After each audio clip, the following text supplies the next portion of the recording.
After fertilization and implantation, the next process or event is embryonic development, which is a highly complex and organized process.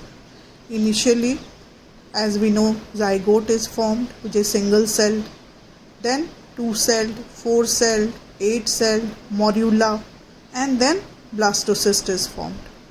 After blastocyst is formed, the blastocyst gets implanted in the uterus, and then it forms the fetus, and then fetal growth takes place. We'll take the fetal growth later on. In this segment, we'll be focusing only on the embryonic development before the formation of the fetus. So, after implantation, finger-like projections appear on the trophoblast called as chorionic villi.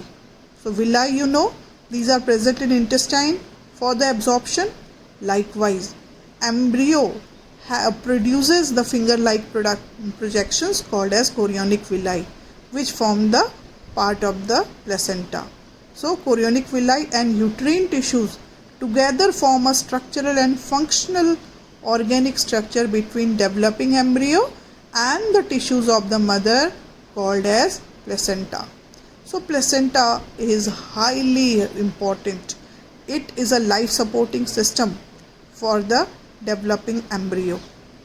And the characteristics of human placenta is that they have got chorionic villi, and these chorionic villi help in absorption of the whatever nutrients the embryo requires. So, placenta, as I mentioned, it facilitates the supply of oxygen and nutrients to the embryo and also helps in the removal of carbon dioxide and excretory material produced by the embryo. Placenta also acts as an endocrine tissue, very important, and produces many hormones like HCG, human chorionic gonadotrophin, HPL, human placental lactogen, and estrogen and progesterone. So, it also acts as an endocrine system, endocrine tissue.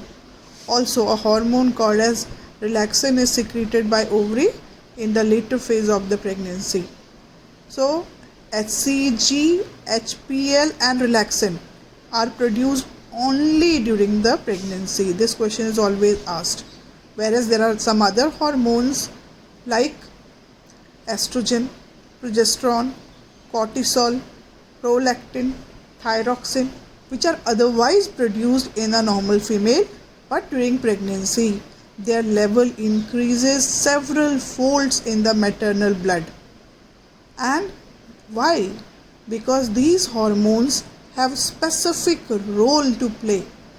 The increased production of all these hormones is essential for supporting the fetal growth and metabolic changes in the mother and maintenance of the pregnancy.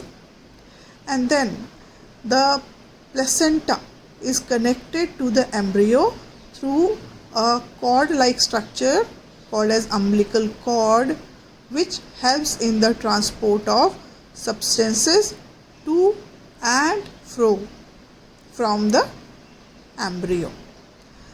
And after implantation, the inner cell mass of the blastocyst is differentiated into two layers. Outer layer is called as ectoderm and the inner layer is called as endoderm, and later on a middle layer called as mesoderm.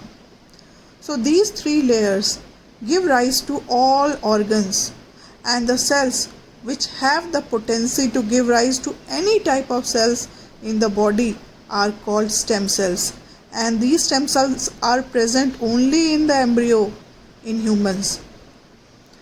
So you can see the diagram how the zygote first forms the blastocyst, which gets implanted in the uterus, endometrium part of the uterus, and then the further growth takes place.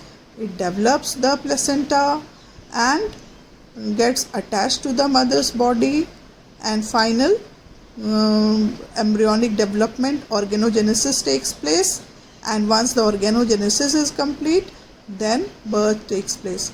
We will take up these parts, organogenesis and birth, that is parturition, in the next segment.